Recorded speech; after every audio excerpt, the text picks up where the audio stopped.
From the makers of the Resistance and Ratchet & Clank series comes Fuse. It's a 4-player cooperative third-person shooter where you play as a crack squad of agents that are sent into a facility to stop an evil corporation known as Raven. They soon discover a substance called Fuse, which when weaponized can turn a standard gun or crossbow into a black hole particle-disrupting, chain-reacting mega-weapon. Damn!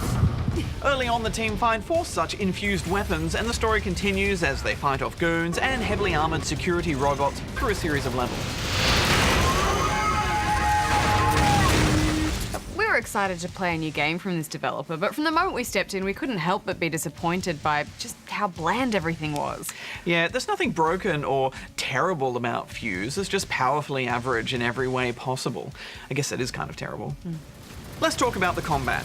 The cover system works well and the weapons are okay, but I wish there was more to choose from. Fights are your standard stop and pop, which are mixed up by the Fuse weapons and class perks. You're also occasionally set on fire, and when this happens you need to duck and roll to put it out. Yeah, I liked that mechanic, but I thought it was a bit odd that the characters never seemed to mind that much that they were on fire. Yeah, they're pretty relaxed about it. I'd be stressing out a bit. Yeah. You're gonna be fine. As you level up and fill in your tech trees, your abilities will play into others in the group, and you can start forming some basic strategies. There's a medic, a crossbow guy, a tank who has a hideously ugly shield that your teammates can hide behind, and a stealth class, which is by far the most fun. Yeah, she was my favourite too. Cloaking uses some of your Fuse ammo, so you can't spam it. Sneaking up on enemies and taking them out with a pretty slick close quarters move is satisfying, especially when other players have all the aggro. Her Fuse assault rifle can also chain together attacks with explosive results. You're encouraged to stealth attack enemies as much as possible with all the classes, but it's not a very well-developed mechanic, is it? No, these are the worst guards I've ever seen. They've got their back to every entrance. Turn around, do your job. When I was playing this game on my own, I honestly didn't have any fun just trudging through these goons with the AI, who were reasonably competent. The story just felt like it was ripped from a movie game. It was cheesy at times and predictable and just not very interesting.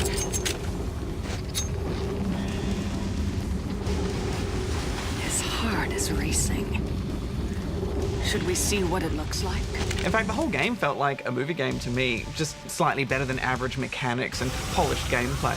Heck, even after the first hour and with still so much to unlock, I felt like I'd already seen everything this game had to offer. Yeah, we have seen all of this before, haven't we? You'll be shooting the back weak spot of tough enemies, riding rail cars, replacing power cores.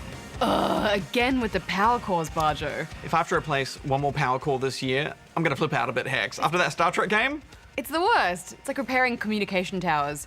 Boring. Replace your own batteries. Incoming! I also wasn't a huge fan of the art. The character designs weren't that interesting, and the levels themselves were very warehouse heavy, and there wasn't anything about them that felt particularly interesting to play through. Yeah, there were some nice backdrops from time to time, but nothing that really stood out.